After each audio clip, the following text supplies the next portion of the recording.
Alright guys, so due to popular demand, I'll be making a video on how to tension your Speedcube to the best tension so that it won't pop and it'll still perform to its best.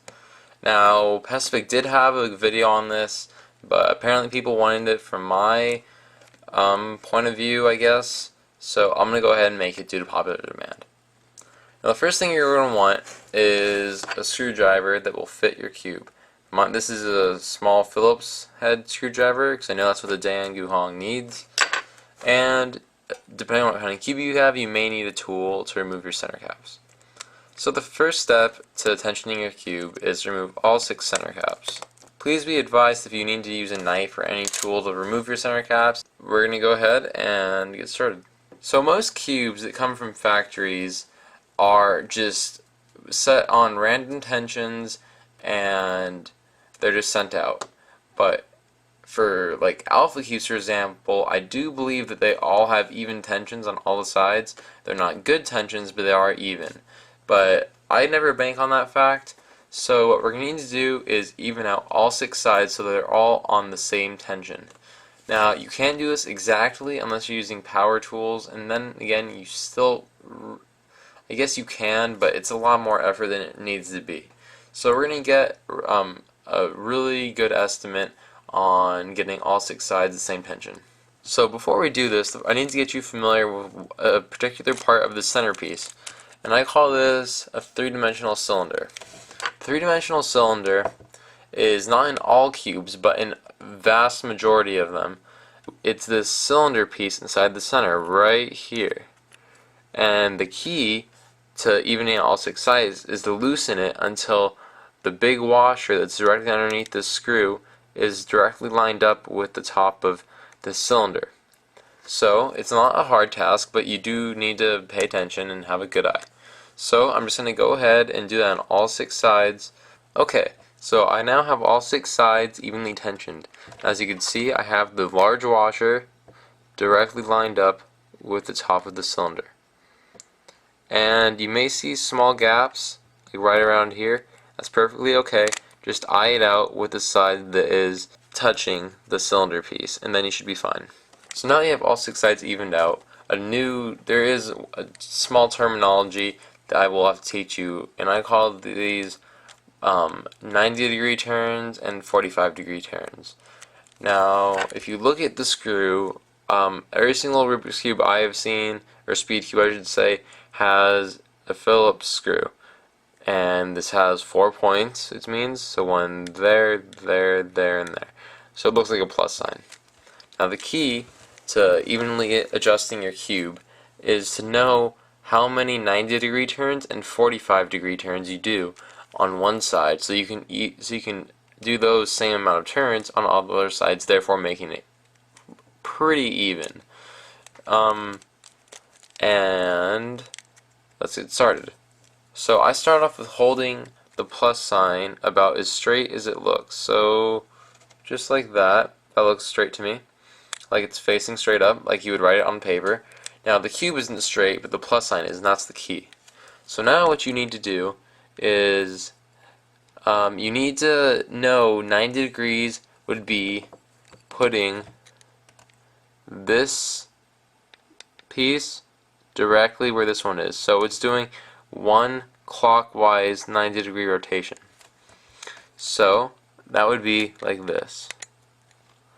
And you have to remember roughly where this bottom one is.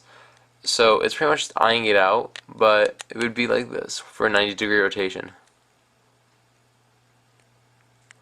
And that's about the same. Maybe a little more. So just like that. And now for 45 degree, that would be like this. I need to go, still remember where the bottom is, only half of a turn. So just like that. Now it looks like a multiplication sign. Now this may seem confusing at first, but it really isn't. So once you have that terminology down, you need to take a guess on how many 90-degree turns you want to do on each side to start off. I'm just going to go ahead and guess 5. So I'm going to go ahead and do 5 90-degree turns on every single side and then come back. Now it's time to turn the top layer 45 degrees and test for popping. So test for popping, turn 45 degrees on top and try to do an R move. You need to apply a little force though. So it's like that, and I can see it's gonna pop. So this means I need to do more tightening. So to do this, I'm just gonna take another guesstimate and do about 3 90-degree turns on every side.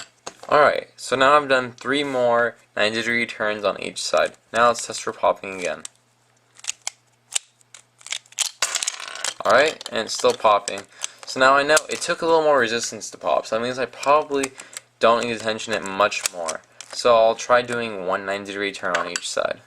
And a quick tip would be to start off tensioning on your cross color, which for me would be white. So I do my 3 rotations, do 3 more, 3 more, 3 more, then I do it again and see I have white. So that means I know to stop and just do the front face and back face, then I'm even. But anyway, I've done 1 rotation on every side, so we'll test for popping again.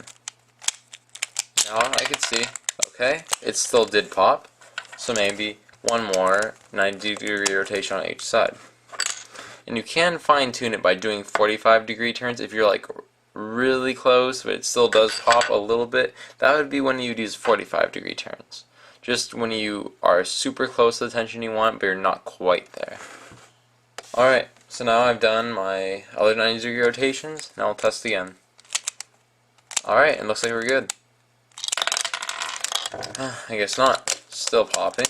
But, so that's pretty much it. I mean, you can go ahead and test on all the sides. See? Like this side. Very good. Won't pop. That's just how I must. And see, that's where I say it's not exactly perfect. Oh, see, so the red side popped a little bit. So that means I would do like maybe a 45-degree turn on just the red side, and then there, problem solved. So that's about it for making the perfect tensions on your cube. This is what I use on all my Speedcubes, and I actually learned this technique, or I got the basis of it from a friend, Ben. He has a YouTube channel, and he used to post cubing videos, but he, for whatever reason, hasn't been lately. He did get a camera finally, a Canon T3i. It's really good. So he's a good cuber. He's about 15 seconds. And I'm sure he has some good tutorials he can make for you guys. So if you want some tutorials from Ben also, go ahead and check out his YouTube channel. I'll have it in the bottom right.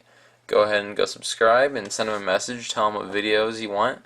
And I'm sure he'd be glad to make them. So yeah, guys, if this video helped you, please like it. It gives me a great help because I'm trying to get more and more popular on YouTube so I can spread some new video ideas and hopefully help out some newer cubers. But if you don't, that's okay, but if you do, thank you very much. If you guys have any questions, feel free to leave a comment. I may not get back to it right away, but I should get back to it eventually. So yeah, guys, thanks for watching, and see you guys in the next video.